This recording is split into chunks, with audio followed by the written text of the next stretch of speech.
Has the ad industry lost its swagger? All indications say, yeah. I mean, we devalue our product, we struggle to differentiate our agencies, and we've spent so many years chasing so many trends. It's not even really clear what we actually do anymore. I mean, it's tough to show up with any level of confidence when all of those things are true. But what if we could get our swagger back? Jennifer Mrozek Sukalo, today's guest on the DesuckifyWork Podcast, can help. She literally wrote the book on it. Claim Your Swagger, Stop Surviving, and Start Thriving. It's basically an instruction manual for living a life of self-awareness, strength, and resilience. And it should probably be required reading for all agency leaders, because surviving is kind of what we're doing right now. And if we want to have more of the P's that every business loves, productivity, performance, profit, we should start with the P's at the core of Jennifer's work: patience, practice, and perseverance. Then we can reclaim our swagger using this handy acronym that she created. SW, self-worth. A, appreciation for your strengths and limitations. G, gratitude for how your life experiences have helped shape who you are. The other G, grounded in your core values. E, empowered to overcome your self-limiting beliefs. We have a few of those in our business. And lastly, R, renewed through a greater focus on your passion and purpose. It's not magic, it's hard work, and that's actually something we're quite good at. We work our butts off in this business, but wouldn't it be nice to get more of a reward for it? Well, listen to Jennifer. She'll show you the way, one letter at a time.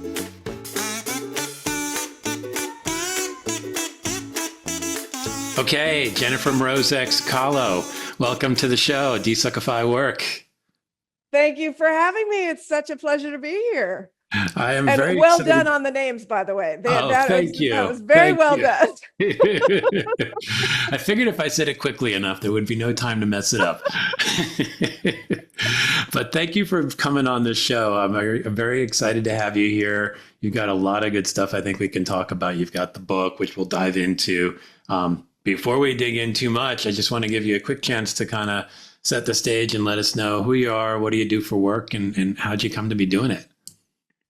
So I actually help people reshape the way they think, act, and behave so that they can kind of step into the role as the leader of their lives.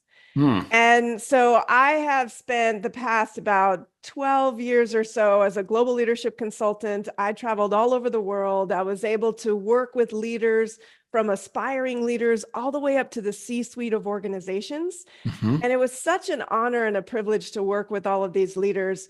And what I really wanted to do is take what I was doing with them in the leadership space and bring it to the individual who doesn't necessarily have access to what corporations might provide in the leadership space, and make it also not just about the work world, but about our lives. Because we are first and foremost the leaders of our lives. And so many people don't recognize that, forget it, or don't embrace it.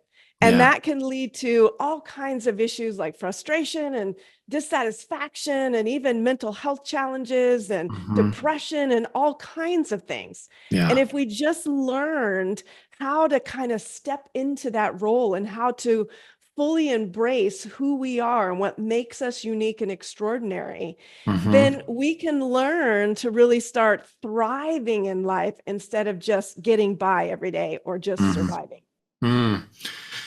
Yeah, it is kind of remarkable how we can lose sight of the fact that we do sort of have the ownership here. And I think, not necessarily through any fault of our own, it's just life comes at us and we just sort of just get lost in it a little bit. Absolutely. So I think the notion of taking that control back is a wonderful thing, a wonderful gift. And I like the notion of like, you've been doing this kind of work for leaders, and it's like, okay, well, we should all have access to the ability to take a little more control over our lives and like you said, thrive versus just kind of survive, or just kind of, I think sometimes we almost feel like we're getting carried along. Right. as opposed to the ones doing the We're moving. going through the motions a lot of Yeah. times, right? We're going with the flow, which some people think is a good thing. Mhm. But if we're just going with the flow, are we then just a passenger versus dictating where we're going? Yeah. Kind of an interesting concept. It is. Yeah. I think it's like if you can go with the flow when something's out of your control, right? Right. And then Right. be aware enough to see what levers you can pull. Right. Then there's a balance there, it sounds like, but we can dive into that more, obviously. You brought up something interesting I want to touch on because it relates to a question I was thinking of asking anyway. You talked about like life, not just the work part, that, Right. First and foremost, we got to think about our big picture life. So when you think about work, what role does it play in your life? So work in my life enables me to utilize the gifts and talents I've been given to the best of my ability, to be in service of others, and to live my purpose every day. So that to me is what work enables me to do. It's not something that I think about, oh, I have to go to work. I get to do this. Yeah. And that is a completely different mindset for most people. And I understand I'm in a unique situation where I can do that. And there are many, many people who are just struggling to get food on the table, to keep a roof over their heads. And even when you're in that place, you can still view work as something that enables you to live life in an amazing way, or to give back, or to serve, no matter what job you're doing. It's truly how you think about it, how you view it. And we get to choose how we view things and how we see them. That's up to us. Yeah. So you can look at it from, oh my gosh, I have to go to work today. Or you can look at it like, okay, what amazing thing am I going to do at work today? Whose life am I going to touch today at work? How am I going to make an impact today, in regardless of whatever your job you're in?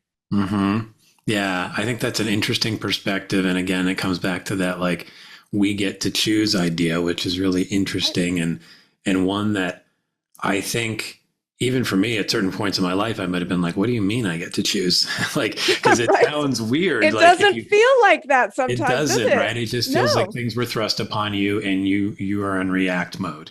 Right. And so what you're saying is there's a way to shift the mindset and get into a different headspace, which can then impact the whole experience. Which, well, there's a ripple effect, right? Yeah. So the ripple effect is it. The beautiful thing about being able to choose the way we think, which is one of the most significant findings in psychological research over the past few decades, that we can choose how we think. And when we can shift our mindset and our perspective, it has immediate impact on our attitude, on our outlook, and on our overall being. Yeah. Immediate. It's profound. Yeah. And we have the power to do that.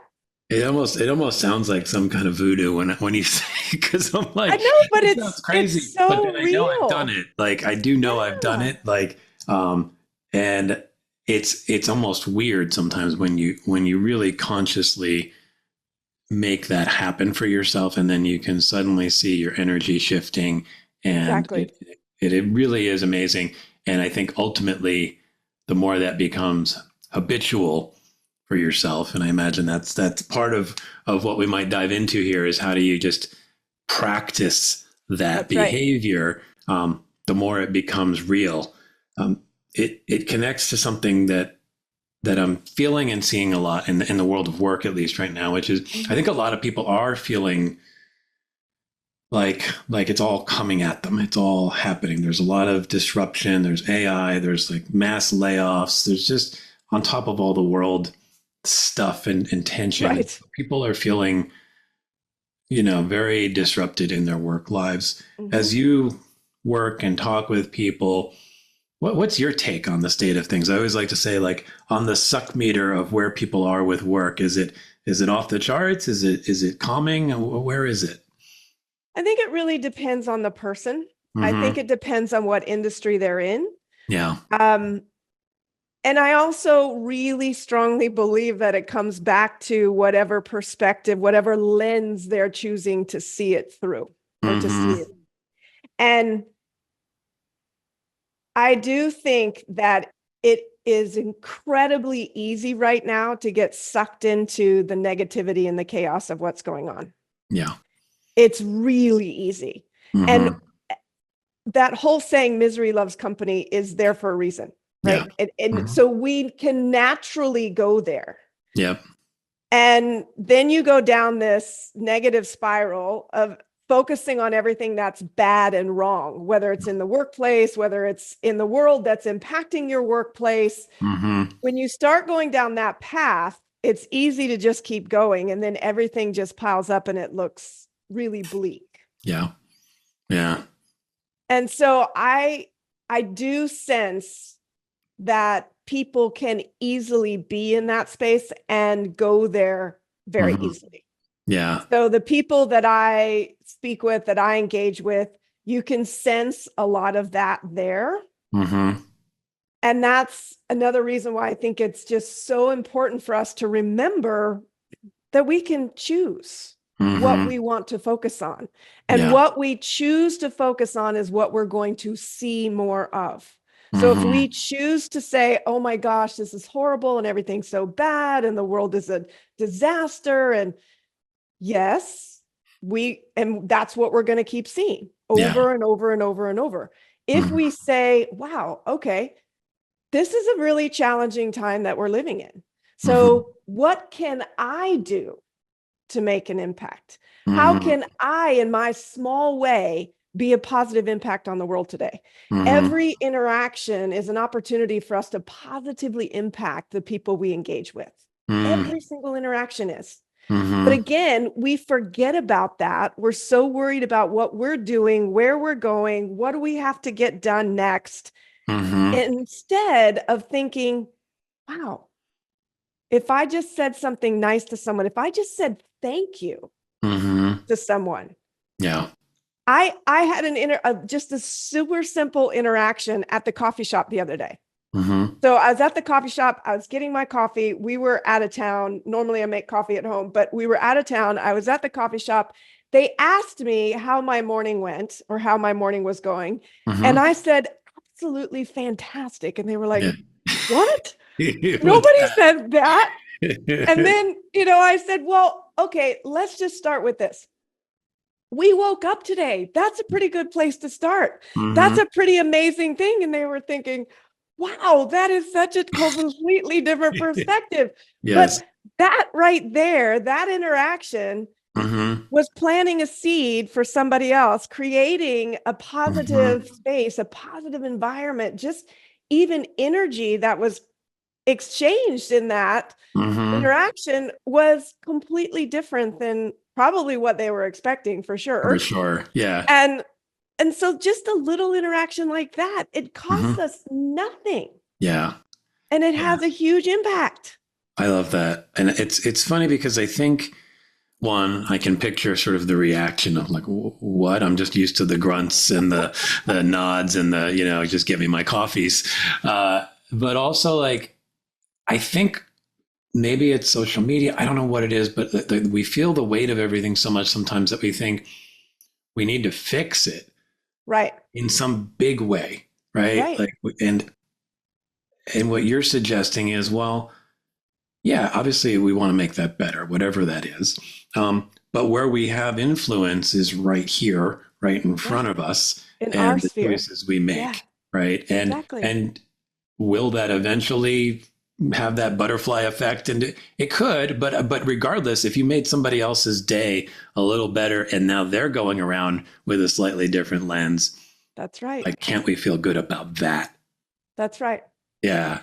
It's interesting because I used to deal with this a lot with leaders in the workplace. And when there's chaos going on in the workplace, or when there's things that feel out of your control, there's an opportunity to go into this space of helplessness where you feel like there's nothing you can do. Mm-hmm. And I used to ask the leaders, instead of saying, well, I can't because, Mm-hmm.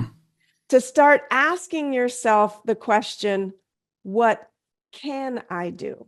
Mm-hmm. Yeah. Because the interesting thing about the brain is when you ask it a question, it will work on it. Mm-hmm. It wants to solve it. Yeah. And so instead of giving it a statement, I can't because, that's a self-fulfilling prophecy already, saying Mm-hmm. I can't because, Yeah. then you're never going to. Instead, if you said, what can I do? Now Mm-hmm. you're starting to go, ooh, let me think. Well, let's see what the art of the possible opens up Yeah. instead of it being the impossible. Mm. I like that. I know I'm definitely wired to want to solve problems, so that definitely connects to me. It's like suddenly like, okay, what can I do? Yeah. And I can see how the brain hears that differently, Yes. right? It's a completely It's different open. statement. It Yeah. opens things as opposed to It shutting opens them it down. instead of shutting it down. That's right. Yeah.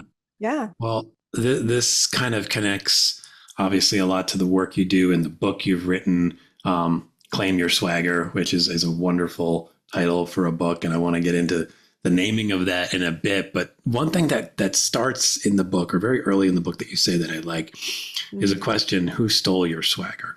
Mm-hmm. And it's very provocative. It makes you think, kind of like what we were just talking about.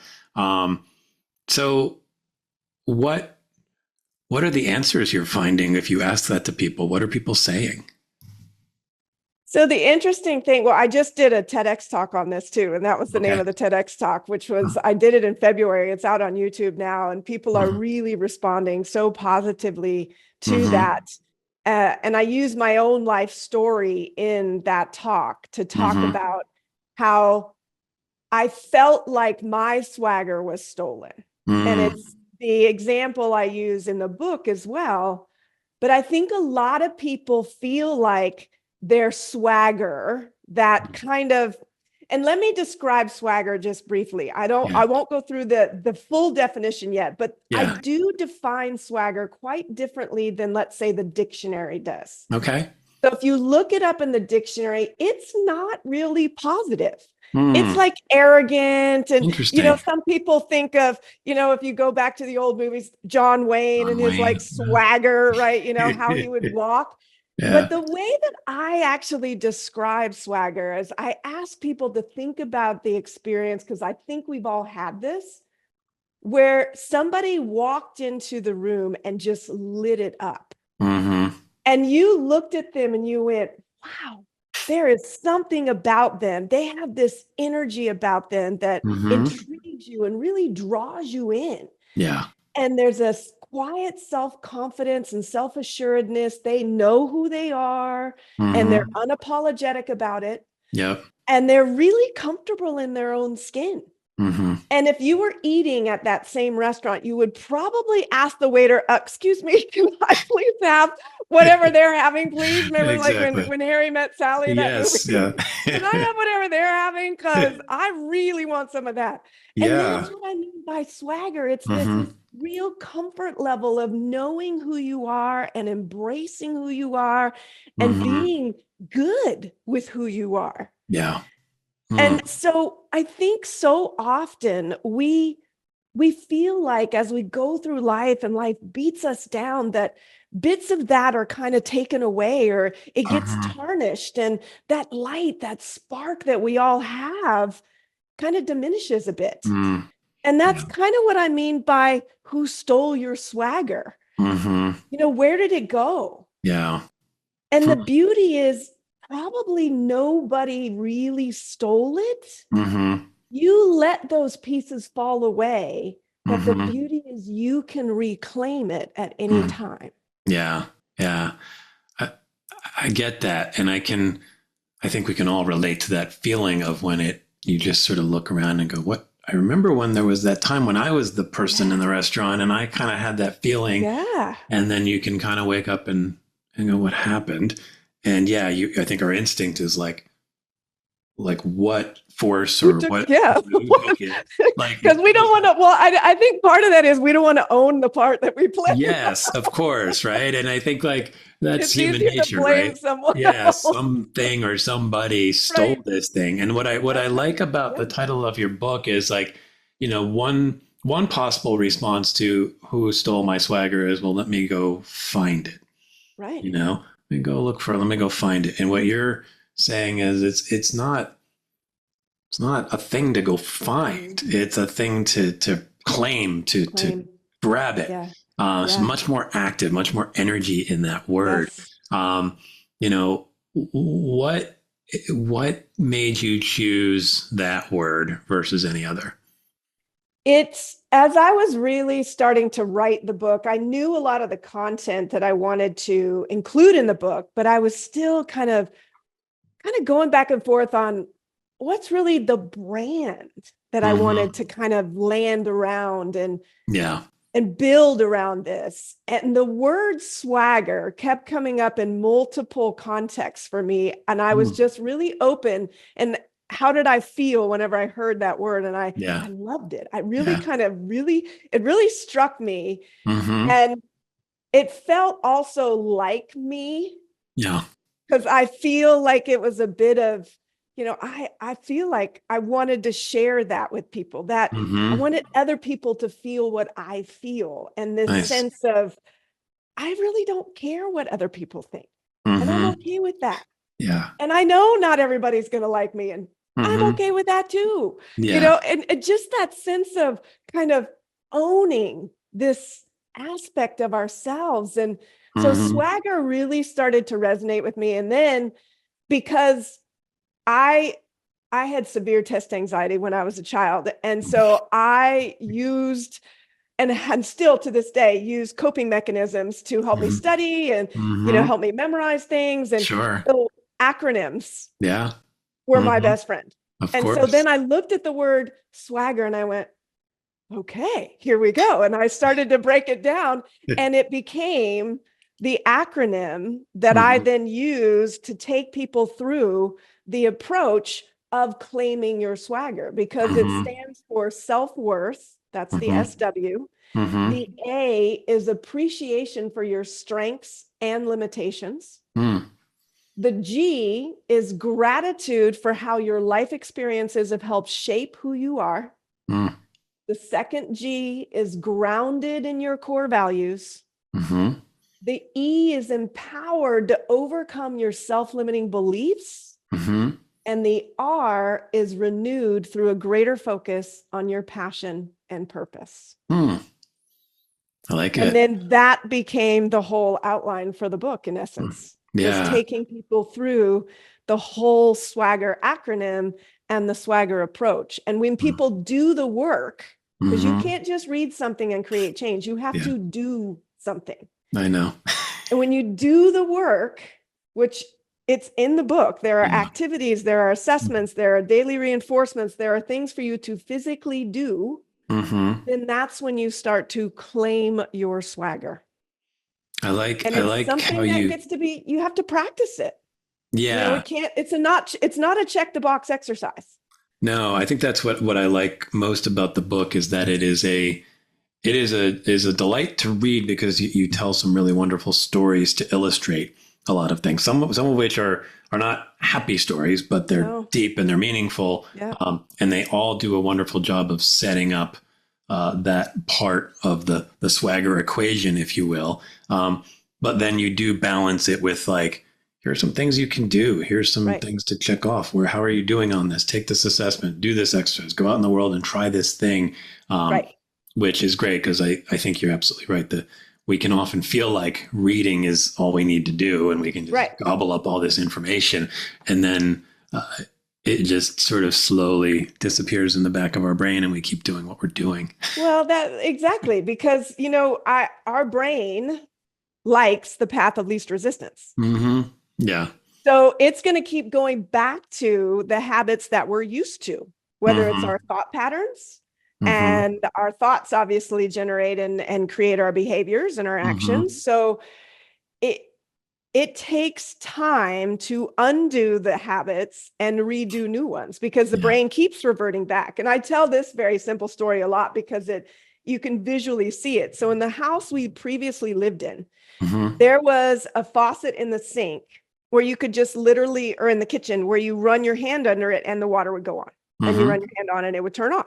Right. Well, when we moved to this new house, it does not have that sink in the kitchen. But what did I find myself doing so often was running my hand under the water, under the thing, and wondering why the water's not going on, and going, okay, new behavior pattern. You have to be intentional and focus on the new pattern of behavior.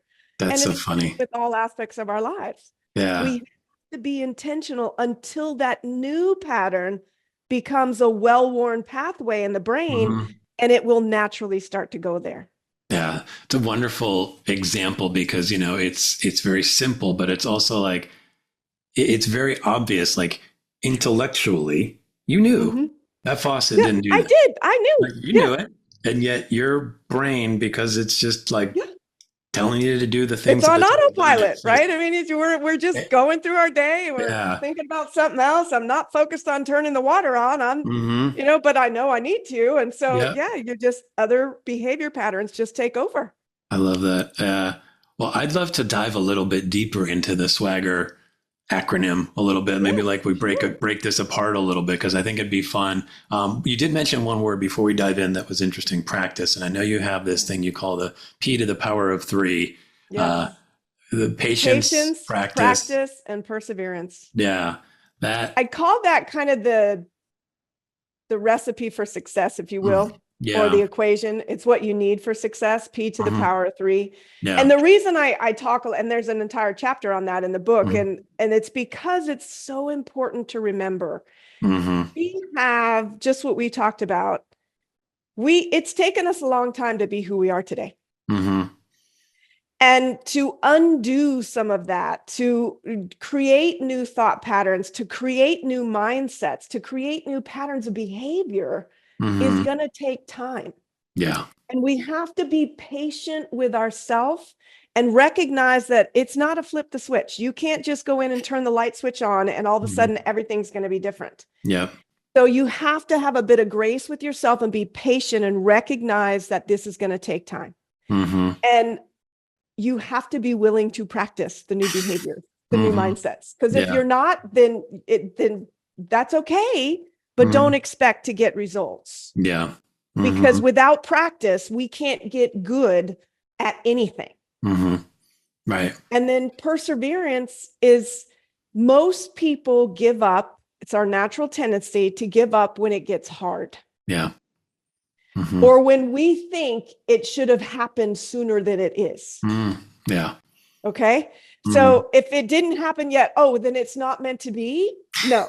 It's because you want, again, to go back to that comfort zone. But the work that I'm asking people to do is not necessarily easy. And it becomes uncomfortable. Yeah. And that's by design, because that's when we change and that's when we grow. And you cannot fail if you keep going. Yeah. The only way you fail is if you give up. Because there's really no failure in life, only learning. Yeah. If you open to it. Yeah, I definitely appreciate that mindset. It's helped me. I also feel like as you're describing this, it's talking to me a little bit, because I know for me, like, I'm not very patient. And I work at patience every day. This is not my natural. I am not the most patient person. Yeah. I promise you. I am seriously, it is one of the things that I have to choose on a regular basis. Yeah. And then it's like the practice part. It's funny because on other things, I've got my guitar back there. Like, I knew it would take me some time to be able to play the guitar. I knew I had to be patient with it. And then like, I played something that sounded interesting. Okay. And it motivated me. Somehow that path made sense to me. But I think when it comes to the inner work, sometimes, one, we don't even necessarily think that there should be work there. It should just emerge. Automatically happen, right? Yeah. Yes. And then two, I think we're very quick to judge ourselves if I try the practice for 2 days and I'm suddenly not this new swaggering, person just showing I up don't feel everywhere. different yet, right? Yeah, like and then perseverance gets a lot harder because we're layering so much judgment on ourselves. Like, why am I not there yet? Why am I not there yet? So then it comes back to the patience being, okay, Exactly. you did it today. Celebrate that. You did it today. That's right. Celebrate the small steps, because it's those little steps. It's what we do every single day that will make big impact over time. Yeah. It's not the big dramatic change Mm-hmm. that we all want. Yes. But that doesn't happen usually overnight. No. It's the little things we do every day that will make that big change happen. Yeah. No, I love that perspective. Digging into the swagger acronym and the SW, self-worth. Yeah. This is an interesting one because I think so many of us don't value ourselves as much as we should. And why do you think that is? Well, I think there's a couple of reasons, and I talk about these in the book for sure. One of them, I think we've been conditioned for a really long time to connect who we are to external factors. So even when you think about when you were young, when you introduce yourself as a child, you would say, "Hi, I'm Jennifer and I'm 5 years old," right? Yeah. I mean, it's good. And then as you get older, you're like, "Oh, hi, I'm so-and-so and I go to such and such school, or I play this position on my team, or, I'm on the debate team," whatever, you're connecting it to something. As we get older and more mature, we then start connecting it to, I'm a mom of 3 kids, or I work at this particular company, or I have this many people reporting to me, or I have this particular role. And it's all these things that we've connected our worth to and who we are, our identity. And then our identity obviously has a big impact on our worth. And so when the two are connected to external factors, it becomes extremely vulnerable. Yeah. Because if you take those factors away, who are you? Where's your worth now? Yeah. So one of the things that I try and help people do in that chapter is disconnect who we are and our worth from external factors, such as what we do, what we have, or how many friends we have, or whatever. Because our worth, if you look up worth, self-worth in the dictionary, it talks about our worth being innate. That means we're born with it. Yeah. We are born worthy. It is not determined by who we are as far as what we do, what role we play, how many friends we have, how much money we have, what kind of house we have, what car we drive. It doesn't have any bearing on any of that. Yeah. We were born worthy. It's such a powerful concept. And yet, like, even my brain, as I hear it, it's like, really? Like, because when you started talking about stripping away all the identity markers, part of my brain goes, well, then what's left? Right. like you those are all the things that I'm grabbing onto, right? And I'm pasting them on myself or something, Because that's what bolsters us, doesn't it? Right. So that's what helps us feel better about ourselves. Look, let me tell you all these things that I do. Yeah. So when you say it's innate, what process, what actions help us really believe that? It requires a mindset shift. And so we have to start looking at it differently. And one of the ways that you can start to look at it differently is something as simple as the next time you introduce yourself to somebody, simply say, "I am Jennifer." Period. Yeah. Because I am who I am. This is me, and I'm worthy just the way I am. I choose to do all these other things in my life. Those are things I do. Right. They aren't what makes me worthy. Hmm. Yeah.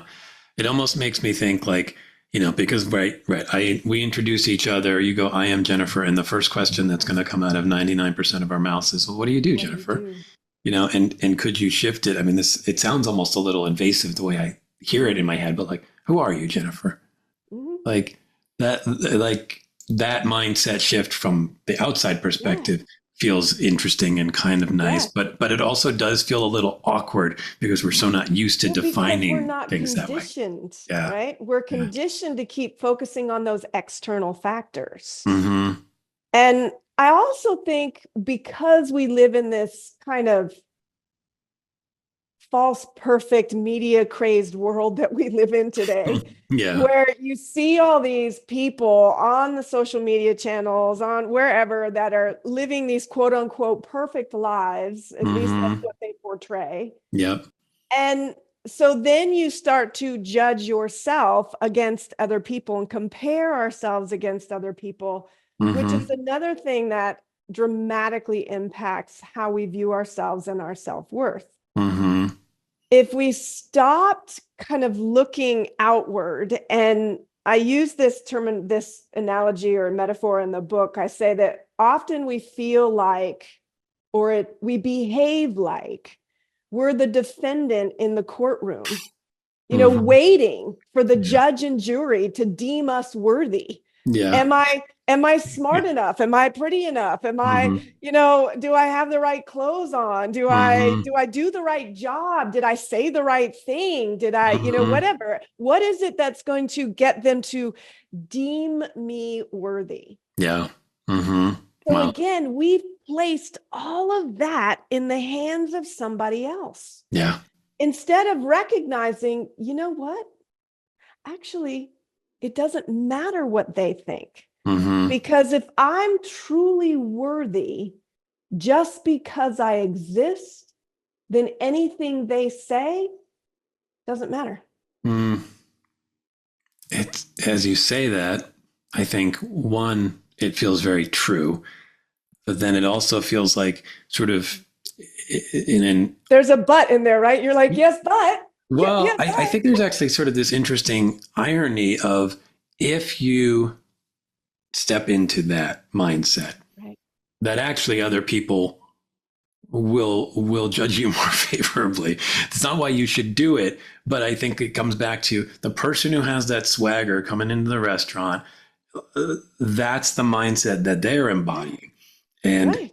and by not caring about all the stuff around them, they're actually, people are like, well, I want Wow. that. Yeah, Yeah. what is What is that? it about them? Oh my Yeah, gosh. Yeah. yeah. So it's like it's an odd sort of thing to not go after It the thing seems you think you want. counterintuitive, doesn't Yeah, it?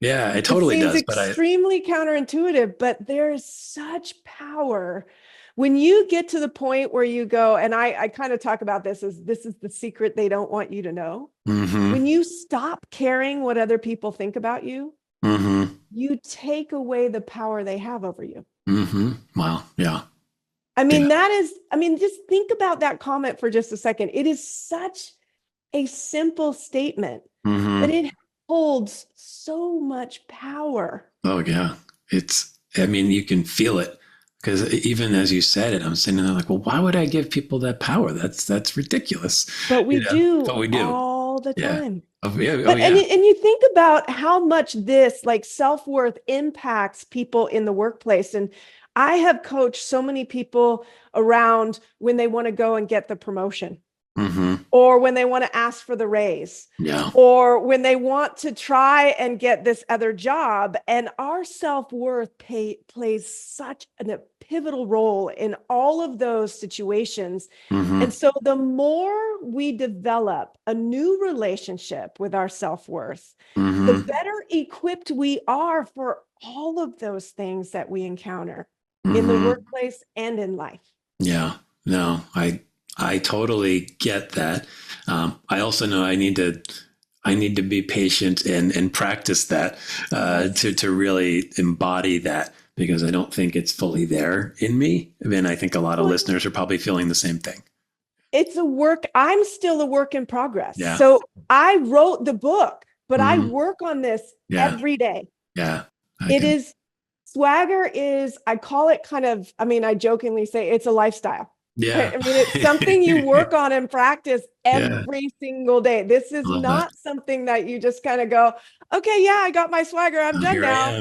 No, because there's gonna be times where you get knocked down again and you have to reinforce. No, wait. No, I'm not giving you that power. Yeah. No, I'm not going to give it to you. Every one of us, no matter who we are and how long we work at this, it is going to be, you're going to have to work at it. Yeah. Like it's going to be a constant effort to practice it. It will get easier, but you will still have to keep practicing it. Yeah. No, I like that. I think the idea that it becomes part of our daily being is to practice that. I think that's a wonderful way of thinking about it. I wanted to get into the next one, the appreciation for your strengths and limitations. And what strikes me as particularly interesting here is the appreciation for your limitations, right? Because I think on some level, appreciating our strengths makes sense, even if we don't always do it. Right. But when you say appreciation for limitations, what do you mean by that? So exceptional leaders know what they're really, really good at. And they also know where their shortcomings are. Okay. So I know the things that I love doing and the things that I am super good at. And the things that I suck at, quite frankly. Yeah. Okay? Now, I appreciate that because I'm not trying to be exceptional at everything. If I can hone in on the things that I am really, really good at, and then find people to support me with the things that I suck at, then we're all going to be that much better. Yeah. And much more successful. And so I think it's having that appreciation for both, because you can't be good at everything.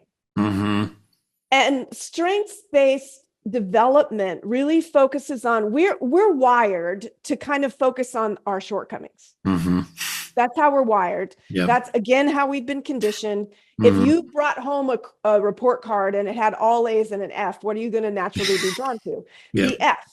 When we get comments about our work, what are you naturally drawn to? The person that gives you the 1 star. And you go, what the heck? Did you even listen to that episode? Did you read the book? Like, come on, people. Right? But we don't naturally focus on the negative. Yeah. And over time, we said, well, you got to shore up those weaknesses. But strengths-based development says, actually, we do better when we focus on what we're naturally good at and enhance that and strengthen that and manage what we're not so good at. Yeah. I like that. It kind of turns it on its head a little bit. Yeah, it's so funny because it's like almost everything we're talking about so far. It's like our brains are wired this way, and it's better to kind of rewire them in a different way. And I think that makes sense because I know we evolved through so many things that don't exist anymore. So it kind of makes sense that a lot of the stuff we have innately isn't necessarily serving us in the way it did when there was a threat around every corner or all those kinds of things. So I think it makes sense. I love the idea of kind of leaning into the strengths. And I think even as you talk about the idea of the limitations and, those are the things that we outsource or we manage or we bring friends in. And my brain started thinking, well, that's actually a wonderful thing in a way also because it allows us to get to collaborate and appreciate others. The strengths in other people, right? Yeah, right. So when we become more aware of appreciating our own strengths, there's an interesting dynamic that happens, especially for leaders. You start to see the strengths in other people because you become more aware of them in yourself. Yeah. And the strengths-based development, when we talked about the A's and the F, instead of focusing on the F and saying, what the heck did you do here? Like what happened here? They encourage you to actually focus on the A's and say, what did you do here to get the A? How do you apply that to where you got the F? And so in the workplace, you can sit there and go, okay, so I know I'm really good at these things. I'm really not so good at these things. But Joe over there is exceptional at that. Yeah. So when you put a team together and you start to balance out the strengths on the team, you start to realize that you put together a much stronger team that's much more capable, efficient, and productive, but also happy and engaged because we like doing the things we're good at. Yeah, who knew? Right? I mean, it's sort of like once you say it, it's like, of course. And yet we spend so much time trying to fix the bad stuff, quote unquote.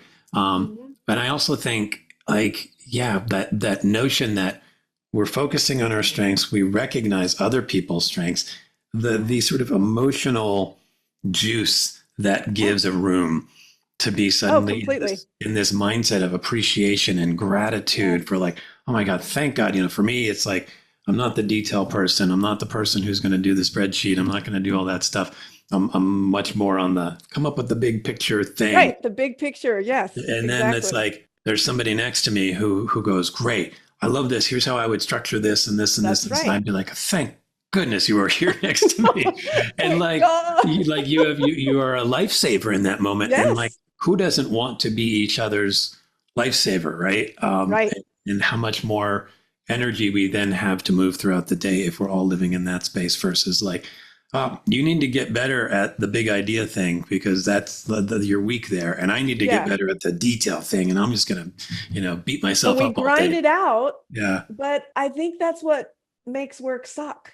I think you're right. I think you're right. That is definitely a big piece of it. We stay. It's an energy suck, right? Yeah. I mean, it is. Yeah. But when you start, because so there are clues to when we're using and tapping into our strengths. It's when, we naturally are drawn to certain activities. We want to do more of them. When time flies, we have no clue like where the time's gone. And you've been like heads down doing this, but you're just in this flow, in this zone. When you kind of figure things out really easily without having been told what the steps are. And when you have these moments of excellence or brilliance where you go, how the heck did I do that? You're like, where did that come from? Wow. Exactly. But those are clues that we have been tapping into our strengths in those moments. And so we all have them. Yeah. It's a matter of uncovering them and learning how to not just appreciate them, but get better at actually using them and intentionally using them throughout our day. Yeah. And I think it's, as you described that, I sit there and I go, well, yeah, there are those moments and they sort of emerge, but wouldn't it be so much better to be actively, encouraging them by helping people to really figure out what are their strengths, where are the areas where they will want to lean into the support of the other teammates who have that.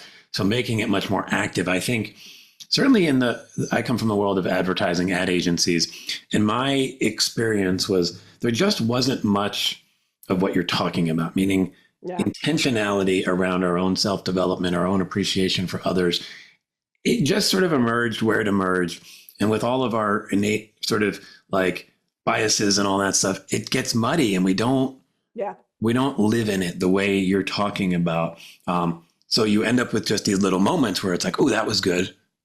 Where did that come from? I love that language. Right. Where did that come from? As opposed to, well, I know exactly where it came from. It was because I was working in a space that I feel great at. And I was partnering with a person who was also working in a space they felt great at. And we had this wonderful exchange. Like, then it's like, I know how to do it again. Synergy, right? Yeah. I love that. Then the first G is one that I really like because the gratitude for how your life experiences have helped shape who you are. And I think, this is, this can be both the positive experiences, but it can also be some heavier experiences. And I think, where you can get to the space of gratitude for it. And there's something you mentioned. Now, I'll use a personal example here just to help maybe bring it to life for people. So when I was 19 years old, I was diagnosed with kidney disease. And I was basically told, your kidneys are going to fail in the next 5 years. And it was terrifying. 19 years old, like you don't. Pretty powerful thing to say to a 19-year-old. Yeah. And it took me a while to sort of even accept that. I'm like, but there's no pill I can take. There's no surgery like I can immediately have. No, they're going to fail. And then when they fail, there will be some options in front of you that may or may not happen. And it took a while for me to sort of first accept that. And it probably took many years beyond when it was even initially happening for me to see reasons to be grateful for it. And I ultimately had, my brother ultimately donated a kidney to me, which is obviously something incredible to be grateful for. But what I've learned over time is, and you talk about this idea that think about the outcomes that come from that. And I think one of the first things I became aware of was how much more empathetic I became as a human being as a result of that. Kind of went off to college and I was like, I'm going to take on the world. And, I had a little bit of swagger, but I think it was more false swagger. It was bravado, probably. Bravado, right? You just think like you're at that age and you're just we feel like we're invincible at that age, right? Exactly. And then you get this thing that tells you you're not. And then suddenly you look around the world and you see everyone through the lens of like, I wonder what they're going through.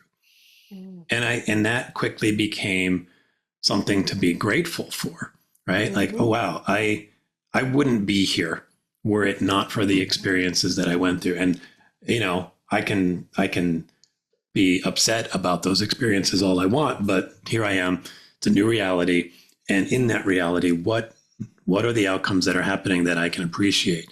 How, do you have to go through things like that to get to some of this stuff? Or, can we find that in different ways? I think you can find it in different ways. I have a strong belief that everybody goes through their own trials and tribulations in life. Yeah. However big, small, whatever. I mean, everybody has their own journey. Yeah. And it's what we do in each of those experiences and how we can look at them both in the moment and then when we reflect back later on. Yeah. So I'm at a place now where in the moment of something that's not so great, because I've been working at this for a really long time, I can now stop myself from doing the, oh, woe is me, and start to say, okay, well, what am I going to learn in this experience? What does the world have to teach me at this time? What is the opportunity for growth and development here? I can start to think about the world and life working for me instead of happening to me. Yeah. Yeah. So, but that's been a lot of work. It took me a while when you're in the midst of it. And your example is an absolutely spectacular one. And I worked a lot and coached cancer survivors as well for a period of time. And when they're in the middle of treatment, their whole life becomes about surviving treatment. Yeah. It's not a lot to find. It's very difficult for them to find often gratitude in those moments. Yeah. They can on a, very small little things that they start to focus on, which shifts their mindset. But when they get through treatment and they're past it, that's when they have that chance to look back and say, okay, wow. I am a completely different person than I was before that experience, just as you mentioned in your example with your kidneys. And I'm actually grateful that I went through that experience.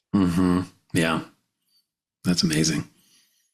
And that becomes such gratitude is one of the easiest things to practice, really, that you can start it on a daily basis, no matter how difficult your day seems or how bleak things get, because you can start with the phrase I used just in my other example at the coffee shop. You woke up today. Like that is one thing to be grateful for. Okay. Yeah. If that's all you have to be grateful for today, if that's the only thing you can find, that's okay, because you can still find gratitude because you are breathing right now. You woke up and that means you're still here and you've still got stuff to do. Yeah. Yeah. It's interesting how simple that is, but yet I think our brains resist that feeling, right? Because I think our brains tell us, of course I'm here. I've always been here. And so it's hard to kind of shift your brain to go, no, like that was not guaranteed. And therefore, No. like to get into that space of, yeah, I'm here and I get to experience all the good possible things, think back on all the things you've experienced already that you love. Like you have Yeah, another day to experience it. exactly. I do love that mindset. I do try to get into that mindset, but I also know how there's a lot of synapses in our brain that seem to be fighting to push us in another direction. Of course. And Yeah. it's easy in the kind of world we live in because negativity creates clicks. Mm-hmm. Yeah. Okay. Mm-hmm. So chaos creates clicks. Mm-hmm. And since we're in a quick click crazy world, people Mm-hmm. want to focus on the bad stuff. And it makes Yeah. it, when you're surrounded and bombarded with it, it makes it very difficult to find the good things in all the Mm-hmm. chaos. Yeah. And I used to have this gentleman that would come in, and I used to love this phrase. And I used to teach older adult fitness classes, and this Mm-hmm. one gentleman would come in every single day, and I'd ask him, "How are you doing today?" And he'd say, "I'm on the right side of the grass." And I just would crack up because I would sit there and go, "You know what? That is such a fantastic way to look at things. Like, I love that. I'm on the right side of the grass." Yeah. I mean, my sister passed away in her 30s, and I sit there and I go, okay, I'm still here. Yeah, I might be struggling and having some stuff that I didn't expect to have happen today, but I'm here. Yeah. Wow. I'm on the right side of the grass. Like, let's just pause for a minute. Yeah. God, I mean, that's an example, obviously, talking about your sister passing away. And I think for a lot of people they may be wondering, like, when something so deeply tragic happens, how can this sort of mindset show up?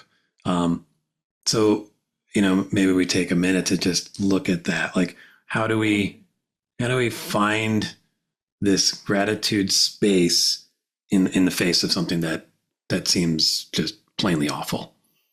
And and it's what I talk about in the book. And there's an activity in there that I encourage people to do some expressive writing. And expressive writing is one of the things that is, one, it's incredibly therapeutic, Yeah. but two, it enables you to reflect on something that was difficult and challenging, and to ask yourself the question, what did I learn from that experience?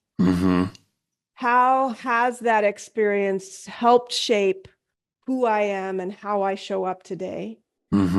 What's one good thing that I'm experiencing now that perhaps I would never have experienced had I not had that opportunity to go through that?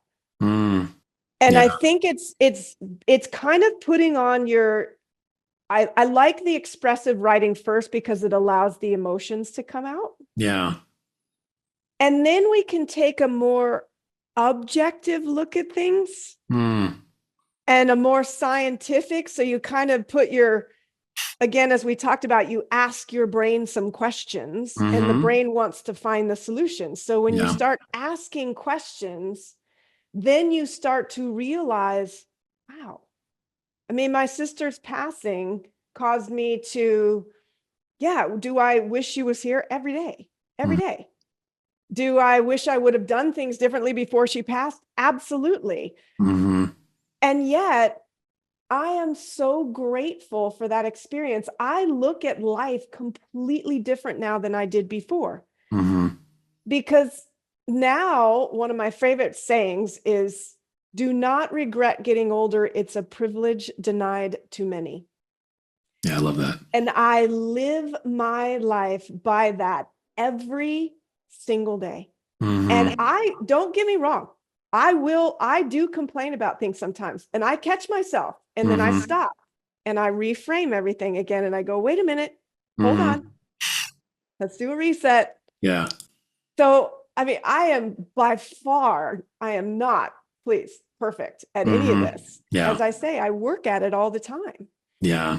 But I think it's taking that opportunity to allow some of the emotions to come to the surface and actually sit with them and be with them and allow yourself to feel the emotions, and then take that objective perspective and start asking some questions. I like that. I think, as someone who loves writing, I can appreciate the value of writing to kind of work through stuff. I feel like almost everything I write, even if it's just about some work thing, I'm working through shit while I'm doing it. Like that's part of what writing is.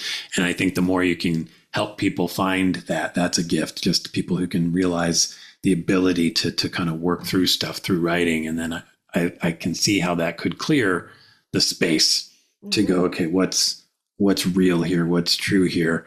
And then what do I do with that? So I think it's a very smart process, and one that I feel like anybody can do.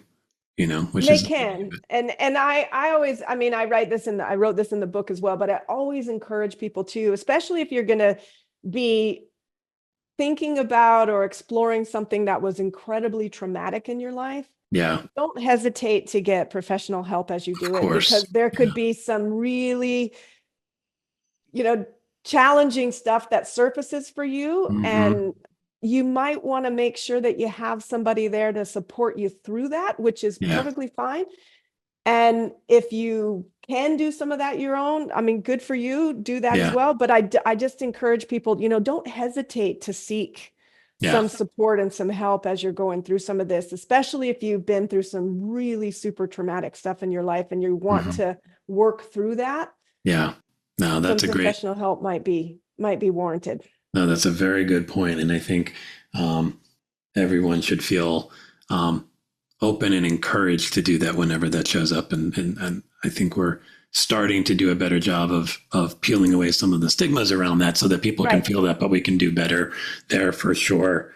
I wanted to get to the next G, because this is one that I think people might struggle with a little bit, like grounded in your core values. Like, in a company environment, I can be like, oh yeah, like seeing the values pasted on the wall, or they're on the careers page of our website. But as a person, and I've done values exercises over the last handful of years, but before that, like if you would just ask me, like, what are your core values? I would have been, I don't know. I'm sure I could have gotten there, but so one, why are they important? And then two, how do we figure them out?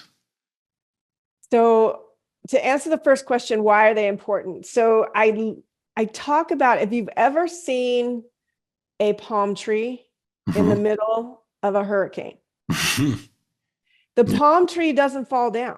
Palm tree stays standing. Why is that? Well, partly it's because they have a massive root ball. And it's the way they're structured and their canopy that allows the wind and things to kind of whip through it. And so it doesn't fall over. Yeah. I like to say that our values, our core values, are like that root ball for us. Okay. They're what keep us grounded. They're what keep us from being blown over or go completely off course in the chaotic world we live in today. No.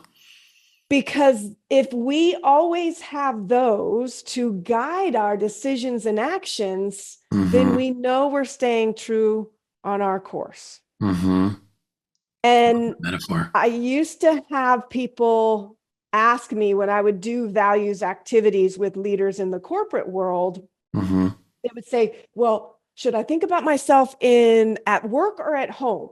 And I would always ask them, well, what do you think? And somebody would always pipe up and say, shouldn't it be the same? Yeah. It should. Yeah. Your core values are your core values, whether you're at work, whether you're at home, whether you're in life, in the community, whatever you're doing, your core values are your core values. And so knowing what they are becomes incredibly critical for you to make better decisions and choices for you based on what matters most to you. So your core values are really what is most important to you at this point in your life right now. And they can evolve and change over time. When you're Okay. young and just starting out, maybe I'm really focused on advancement and, succeeding in my career and really growing myself in that personal or professional space. Yeah. If I'm getting closer to retirement, maybe I'm really valuing my family and my playtime and fun and, whatever it might be. Yeah. So it can change depending on where we are in our life. So it's important to reassess them periodically to reinforce, okay, what is most important for me right now? And am I making the right decisions? So if I bring this into the workplace, for example, if I value personal development or growth and let's say feedback or something like that, maybe some of those things are really important to me. Yeah. And I'm getting ready to decide whether I want to take on this new role or apply for this new position. I might speak with people who worked for that leader that I would now be going to work for and find out, did they feel valued? Did they feel like they were getting great development? Was the leader really part of, giving feedback? Did they, so that I'm now making an educated decision aligned with my values. If I know what's important to me, I can then be smarter about the decisions and choices I make and ensure that they are aligned with what matters and what's important to me. So a thought that comes up for me in this space is, and I'm thinking particularly how it can show up when we think about work. How do you get people to be really honest with themselves about what they value? Because I can imagine, and I think I've probably done this too sometimes initially in values exercises, there's kind of like, I should value these things. Yeah. Like maybe like I should value feedback, but yet I don't maybe. Yeah. How do you help people work through the should values versus the true ones? I love that you said that, TJ, because one of the things that I used to encourage people to do when we do the values activity is not focus on what they think people think they should value, right? Yeah. Here's what I really think people probably want me to say, but it really isn't.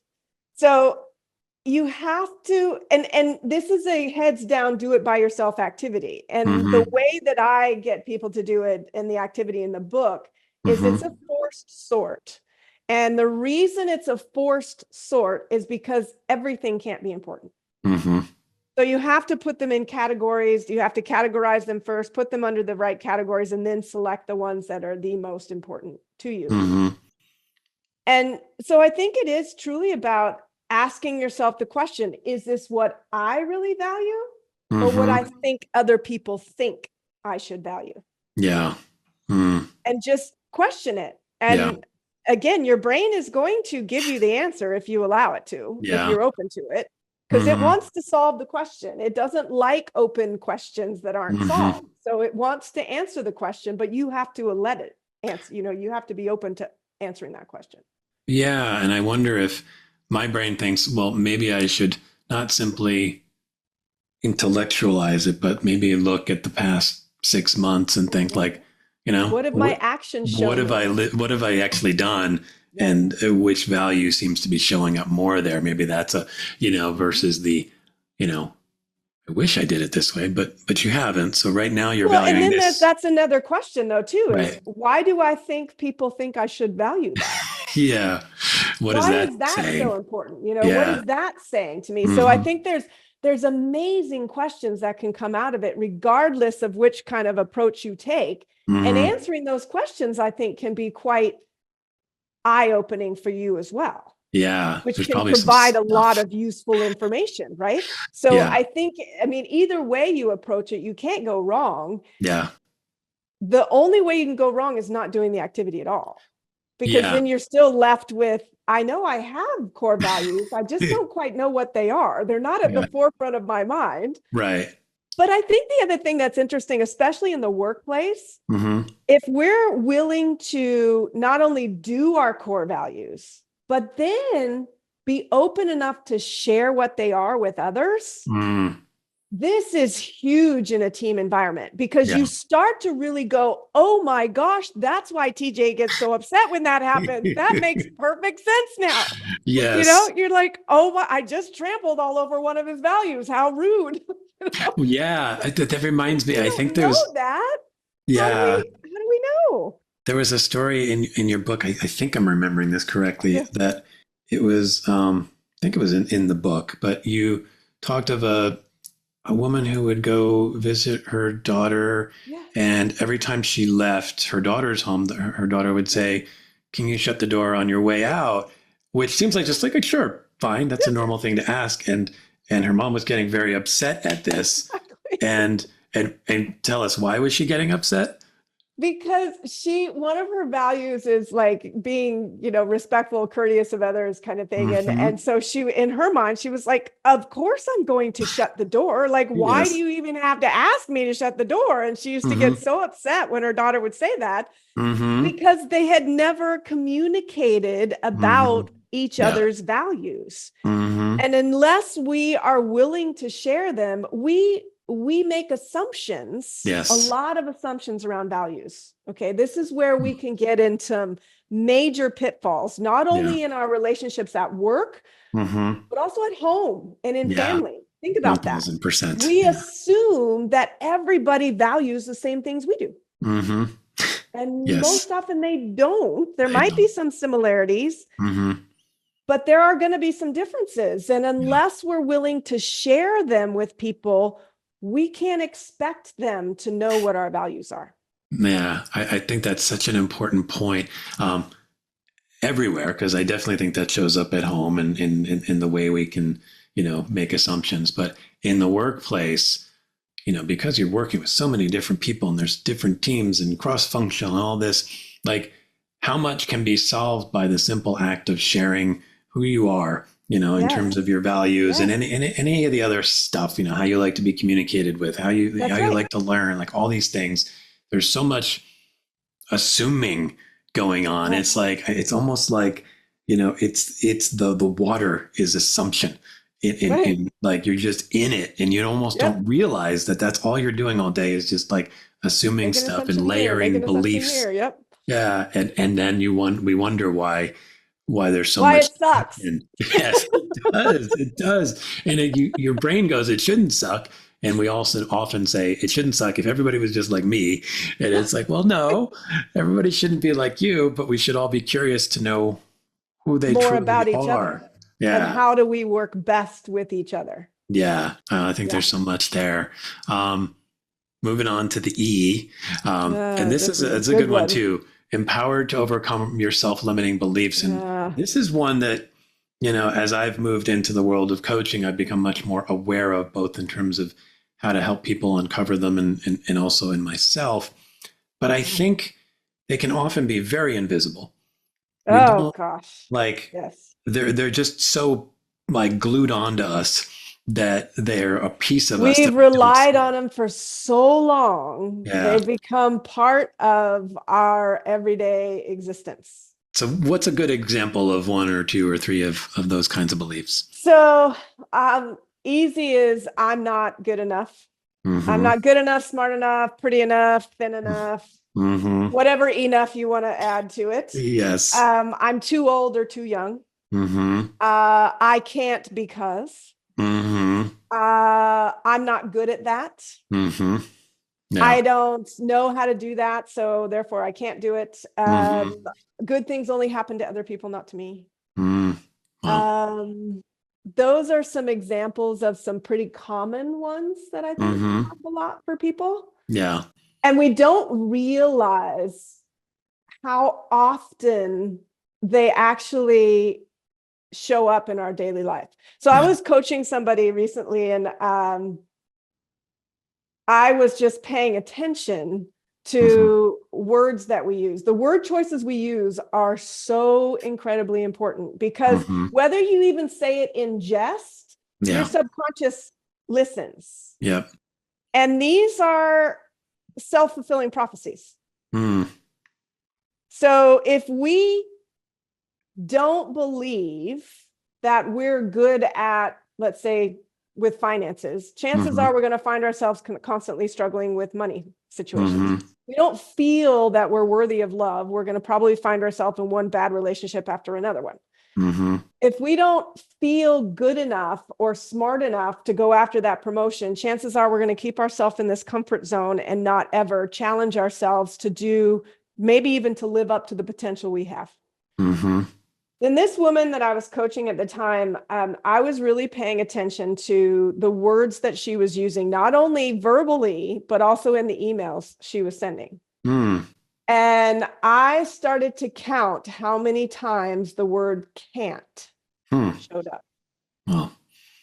And when you start to just become more aware of that, then you go, wow, you just realize how limiting that is.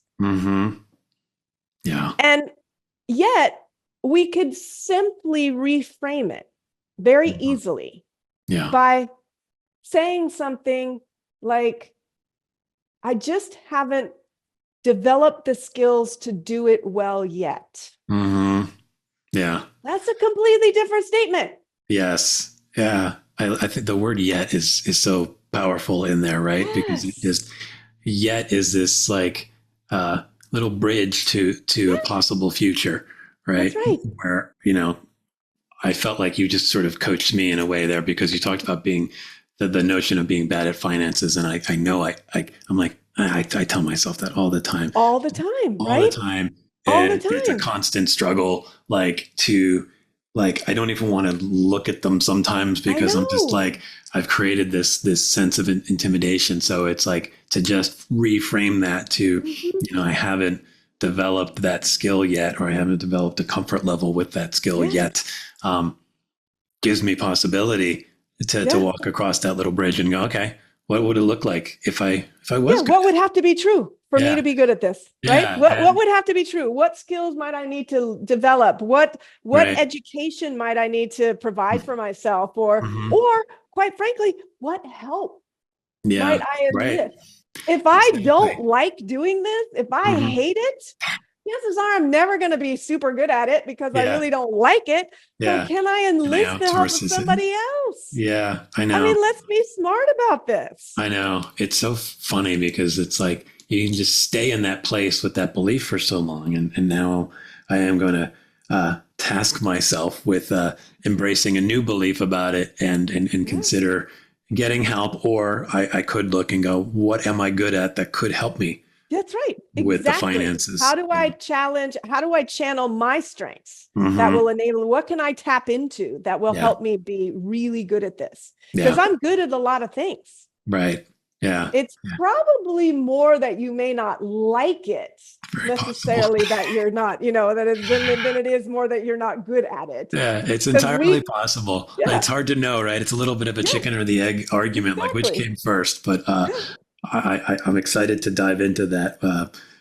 I call that's part of, so that I call that pivot, you know, changing that, reframing the way you say that. And that's part of my strategy for overcoming your self-limiting beliefs, which I call doing reps, like reps at the gym. Oh, I like that. Which is recognize, evaluate, and pivot. So you recognize when they show up first. And for me, sometimes I sense a change in my body.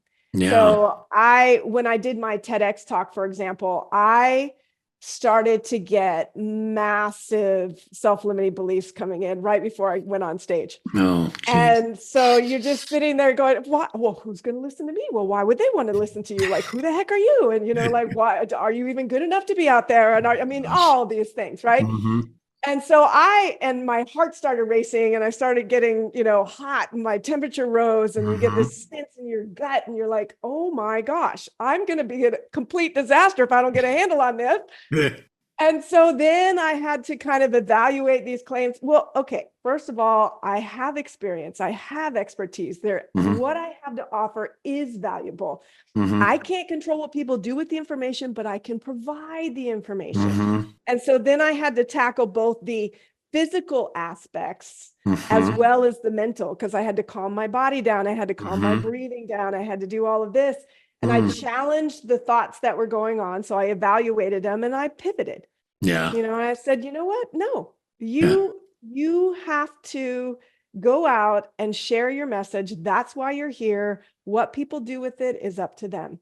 But it was really going through that REP in a very short period of time because I was getting ready to go on stage. Yeah. Very fast. I love that it can But work quickly like yes, that. it can. It Yeah. can. And I don't know why, but the word pivot just always reminds me of the episode of Friends. I don't know if you remember the episode of Friends where they're bringing the couch up and Ross keeps going, pivot, pivot, pivot. Yeah, exactly. It makes me smile. So I love that your little acronym there can also just bring a little smile every time you think about it. So for me, it might take the weight of it off a little bit when I have that smile. I call our self-limiting beliefs our uninvited guests, and we have the power to put them on the do not admit list. Yes. It's up to us. I love Again, that. it goes back to that control, and we can choose to believe in them and rely on them, or we can choose to say, thank you very much. You're no longer serving me and I don't need your help anymore. Yeah, that's a great way of framing it. And it makes it very easy to just send them on their way. Yep. So the last one here, the R, this is kind of big, right? Because it's renewed through a greater focus on your passion and purpose. And I think the question that shows up for a lot of folks here, I think, is one, I don't know what I'm passionate about. And then naturally falling from that is, what is my purpose? So how do you help people connect to those things? So the first one, passion, and I use both because I think starting to pay attention to your passions can lead you to your purpose. So when I talk about being passionate about something, I liken it to kind of like a lightning strike. And I use that in the book because, and I think I remember at the time there was a thunderstorm outside too when I was writing it. It was this weird dynamic and I'm like, the universe is talking to me. That's okay. Awesome. I love it. But when you get so excited about something that you can hardly contain the energy, and that's like a lightning strike because the energy can't be contained, and that's what lightning is, where it has to have a release.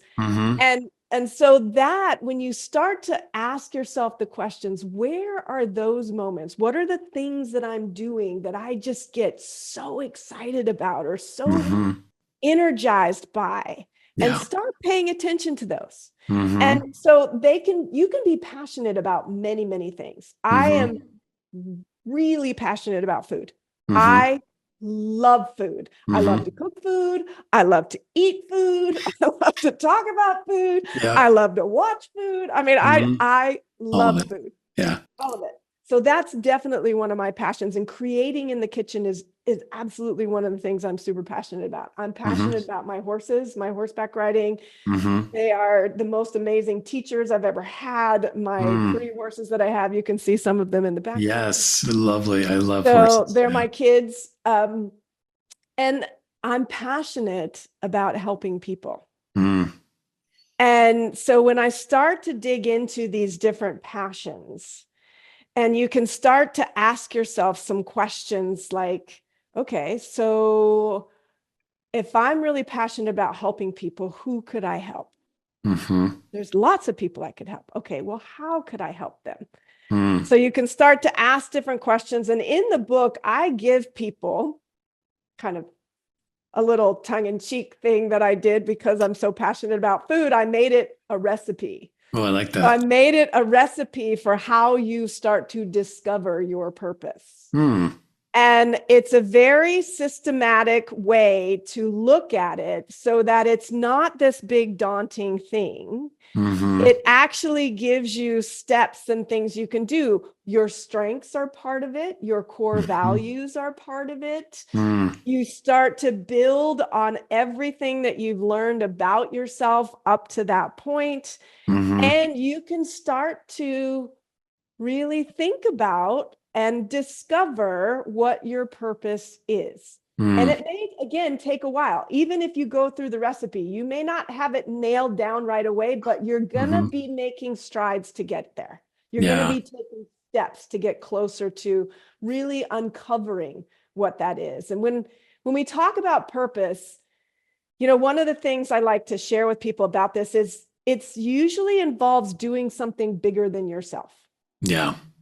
So most of the time, your purpose is not going to be to make money, right? Yeah. It's not just to make money. It's the make money so that I can give back, so that I can, build a stadium for my high school, so that I can, whatever it might be. There's always the effect. Okay. Because it's it's the impact of it, because it's usually in doing something that's bigger than ourselves. I love that. I like to share this one story because I think it does bring purpose to life in a unique way. And it is a story that I share in the book. And so this woman's walking by a construction site and she sees this person working there. And she says, "So what are you doing?" And they kind of almost sarcastically kind of say to them, cynically go, what does it look like? Right. I'm laying bricks. Right. Like, come on, lady, like open your eyes, right? Yeah. Hello. And then so she comes across this other person and they say, well, and she asks them, "So what are you doing?" "Well, I'm building a wall. Not just laying bricks, I'm actually building a wall." Okay, that's different. Interesting. Comes across this next person and asks the same question. "What are you doing?" And this person says to her, "I'm saving lives." And she goes, wait, what? Say that again? Yeah. That what you don't understand is the work that we're doing here is creating a hospital that once completed will provide life-saving care for the people of this community. That is somebody who uncovered their purpose, a deeper meaning that they connected to. Yes, they may have been doing something as simple as laying bricks, but they connected it to something much bigger than themselves. And we can do that regardless of what job we have. Yeah. I think that's what makes that example so powerful, right? It's like, I think purpose often feels like my job has to be, something like some grand the world, saving right? the world, saving the whales, saving right, something, exactly. Curing cancer, whatever. Which, like, of course, like, please, if you have a way of working towards any of those things, please do it. But we can't all be doing those things. We do need bricks to be laid so that walls can be built, so that hospitals can exist and lives can be saved, right? Like, all of that is needed, and each person contributes to something bigger, no matter which piece of it you are. That's right. And that's a pretty powerful gift, I think, because the experience that the first person in that journey that this woman was having was, their day-to-day experience is probably quite different. The one who's like, "I'm laying bricks." They're probably in the work sucks. Work sucks. I got to do this thing. And it's, okay. Whereas when's the lunch? Last person she engaged, they were probably in the desuckify part. Yeah. They were like, I figured out how to desuckify my day job. Yeah. Which is by beautiful making because it connected to something bigger than me. Yeah. Like, they did it by not going, "I'm going to go do something else." That it was more like, okay, they found meaning. That's right. In what they were doing, and they found value in it, because probably if they think about what they're passionate about, the idea of helping people was probably in there somewhere. Yeah.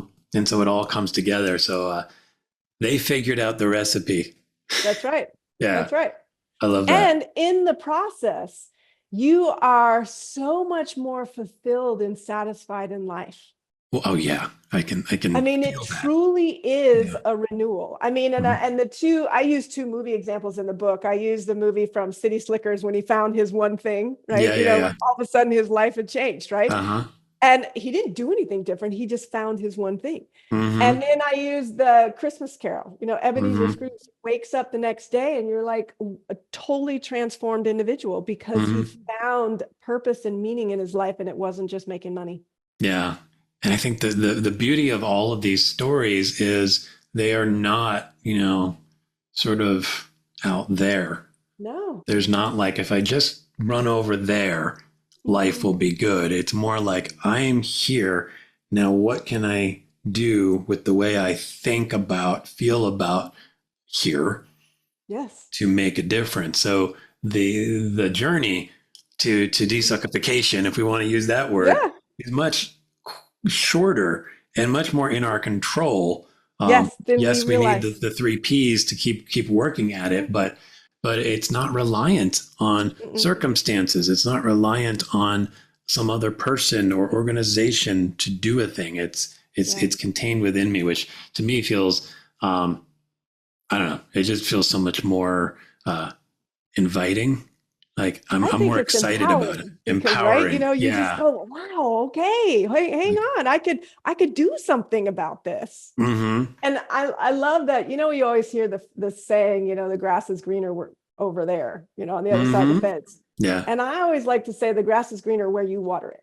Yeah. Ooh, that's a nice metaphor too. Yeah. I like that. So, I mean, Yeah. that means you have to do the work. You do it. Yeah. It's not greener over there because, it might look great over there, but But once you get there, you're the one who's now responsible for watering it and keeping it looking that green. So yeah, even and if you guess go what? there, If you brought your same self to that yeah, experience, turn it's brown. probably going to turn brown and die. I also like, it's funny as you said that, I then connect back to that fun older gentleman who was like, I'm on the right side I'm of on the the right grass. side of the So if you grass. wake up and you say, I'm grateful because I'm on the right side of the grass today, I should probably water that I grass should because I'm water it. thankful for that Yes, grass. exactly. I love that. You Yeah. say So it all kind of comes together. full circle. Yes. Well, on that note, maybe we could start going to some of the wrap up questions here, Sure. and I feel like in many ways you've answered this, but maybe there's a way to put a little bow on it. If you could wave a magic wand and create a more fully desuckified work world for all of us, what does that look like? I would say for me, and just because of where my perspective and about my philosophy is that people embrace the role as the leader of their lives. Because if more and more people were doing that, Mm-hmm. how different the workplace would be already. Yeah. So if people were claiming their swagger, if they were comfortable in their own skin, if they were acting as the leader of their life instead of a victim, Mm-hmm. how much different would the workplace be already? Yeah. Like I feel that. Yeah. I mean, oh my Yes. gosh. Yes. So to me, that would be my magic wand that I would wave. And that's what I'm trying to do. I'm trying to spread this to as many people as I can so that we can make that happen. I think it's wonderful. I think somewhere in your mission vision, somewhere it's like you want to help millions of people with this, which I think I love the grandness of that. I think that's perfect. I think I can feel that energy of a workspace where people are showing up as the leaders of their lives, not victims. And I don't even just mean all the people around me, but I mean me too. Yes. Like, because I know there are days when I've showed up at work and I've brought that victim mindset with me, and yeah, it's poison. It's not helping anyone, least of all myself. So Right. I love that. On to something a little bit sillier. I've been asking people since I've been doing this show to add to this growing sound effect library. If you listen to my show, you'll hear cat sounds and other sounds kind of in the intro and outro. And I think it's always fun to have every guest contribute to that library. So do you have a desuckified sound effect that I do. I have to give you the kind of preview of it first, like the Cool. reason. So I came across this a while back, and it was a cat that was literally saying no. And it just cracked me up. And it was like something like they had said to the cat that like her brother-in-law was coming over or something was happening. And the cat was like, no, no, no, no, no, no, no. Like literally it sounded exactly like that, like a person saying no. And I was like, oh my gosh, that is just hysterical. So I chose that, the no, no, no, no, no, no. And I chose it because the way that I look at it as no, you do not have the power or the authority to place any negativity in my life, in my workplace, and I'm not giving you that power. I love that. So that was kind of my desuckify sound effect. I think it's fantastic. I'm definitely going to go seek it out because I can hear it. Like even as you were saying it, it's like a meow, but with just a little bit of twist on it. So I think that's fantastic, and I love the sort of story behind it. Yeah, no, you don't get to do that. You don't get to do that. I'm the leader in my life, so no, you don't bring that here. I think that's a wonderful message, along with a just wonderfully delightful and hilarious sound effect. So that's awesome. Well, I know we've talked for a while, and I'm hoping that millions of people ultimately get to work with you on this. And I want to do my little part to connect you to some folks. So how can people connect with you, work with you, all that good stuff? So the easiest place to reach out to me is through my website, which is SwaggerU, which is the letter U. .com. So it's short for Swagger University. So swaggeru.com. There's a contact page there. They can reach out to me there. I can do facilitation workshops for any organizations, for people, for individuals. I do speaking engagements. I also do coaching, one-on-one and group coaching. They can also go to Who Stole Your Swagger. That's on YouTube. That's my TEDx talk. They can find that there to learn some more and see more there. And then I'm also on social. So they can find me on Instagram, on Facebook, on LinkedIn, all of those places as well. So awesome. And I will also say, yes, they should get this thing. Yes, it's a great place to start. It's a great place to start. They it really is. Claim your swagger at any place where books are sold. It's on Amazon. It's on Barnes & Noble. There's also a page on my website where they can click on it and take you to any of your favorite bookstores to buy it. Awesome. So. I love that. Thank you so much, Jennifer. This was a delightful conversation. And I feel like my brain is buzzing with a lot of thoughts already of how I can get out there and claim my swagger as well. And I am sure people listening will be feeling the same thing. So thank you so much for coming on the show. Thank you so much for inviting me. It was such an honor and a privilege to be here with you today, TJ. I appreciate it. Awesome. Thanks. Bye-bye.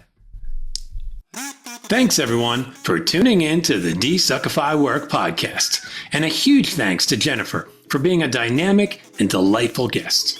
If you enjoyed the episode, please like, share, rate, review, subscribe, or consider concocting a cologne that smells like happiness and bacon. And whenever someone asks, "What's that delicious scent you're wearing?" you whisper, "Desuckification." You can follow Jennifer on LinkedIn and check out her site at swaggeru.com. It's loaded with good stuff to help you put a little sass in your step. My site and my Substack newsletter are pretty sassy too. Check them out if you can. Want to press fast forward on the desuckification process? Let's set up a free half-hour strategy session. Bye, everyone.